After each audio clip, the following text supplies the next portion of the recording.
Arestado ang isang lalaki matapos ang isang mauling incident na naganap sa Urban Deca Homes, Barangay Banilad, Mandaue City, bandang alas 11:45 ng umaga noong Enero 5 taong kasalukuyan.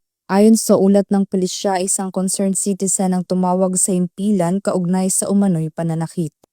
Agad namang rumesponde ang Duty Women and Children Protection Desk kasama ang mga arresting officers sa lugar. Sa paunang investigasyon, lumalabas na nagkaroon ng mainitang pagtatalo ang biktima at ang sospek na nauwi sa pisikal na pananakit.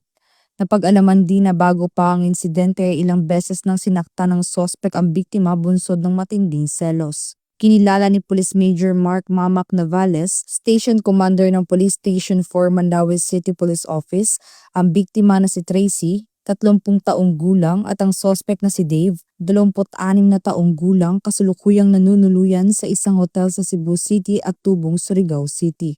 Ayon sa pulisya, tumanggi umanong sumama ang biktima sa sospek patungo sa hotel nito, dahilan upang magalit ang sospek at pisikal na saktan ang biktima. Sa isinagawang operasyon, nasamsam sa kanyang pag-iingat ang isang caliber 22 na baril na may 3 bala, isang itim na pouch at 14 na heat-sealed transparent plastic sachet na naglalaman ng hinihinalang shabu na may tinatayang bigat na 70 grams at halagang 476,000 pesos. Naharap ang suspect sa mga kasong paglabag sa Republic Act 9262 o Anti-Violence Against Women and Their Children Act, Republic Act 9165 o Comprehensive Dangerous Drugs Act of 2002, at Republic Act 10591 o Comprehensive Firearms and Ammunition Regulation Act. Kasalukuyang nasa kustodiya ng pulisya ang sospek para sa karagdagang investigasyon at wastong disposisyon ng mga kasong isasampa laban sa kanya. Patuloy na hinihikayat ng kapulisan ng publiko na makipagtulungan at agad mag-ulat ng anumang insidente ng karahasan at iligal na gawain upang mapanatili ang kapayapaan at kaligtasan ng komunidad.